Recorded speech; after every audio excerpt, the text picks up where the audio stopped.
فرحان اور نور بچپن کے دوست تھے، لیکن جیسے جیسے بڑے ہوئے یہ دوستی ایک گہری محبت میں بدل گئی۔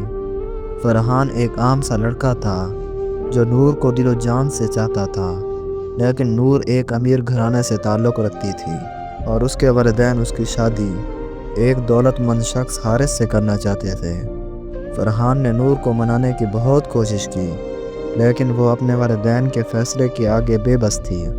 اس نے آنسوں کے ساتھ فرحان کو چھوڑ دیا اور حارث سے شادی کر لی۔ فرحان ٹوٹ گیا، لیکن اس نے نور کی خوشی کے لیے خود کو قربان کر دیا اور کبھی اسے شکایت نہ کی۔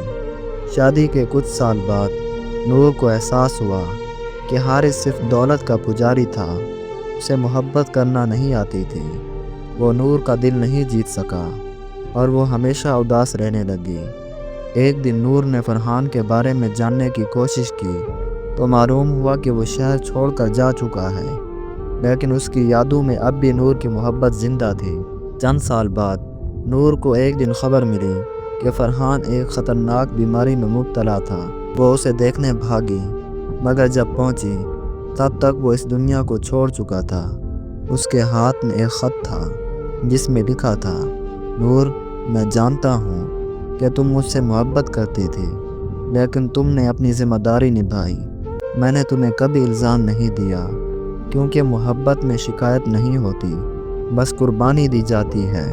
میں خوش ہوں کہ تم خوش رہی، اور اگر اگلی زندگی ہوئی تو میں پھر تم سے محبت کروں گا۔ نور یہ خط پڑھ کر پھوٹ پھوٹ کر رو دی۔ اس دن اسے احساس ہوا کہ سچی محبت صرف ساتھ رہنے کا نام نہیں، بلکہ قربانی اور خلوص کا دوسرا نام ہے۔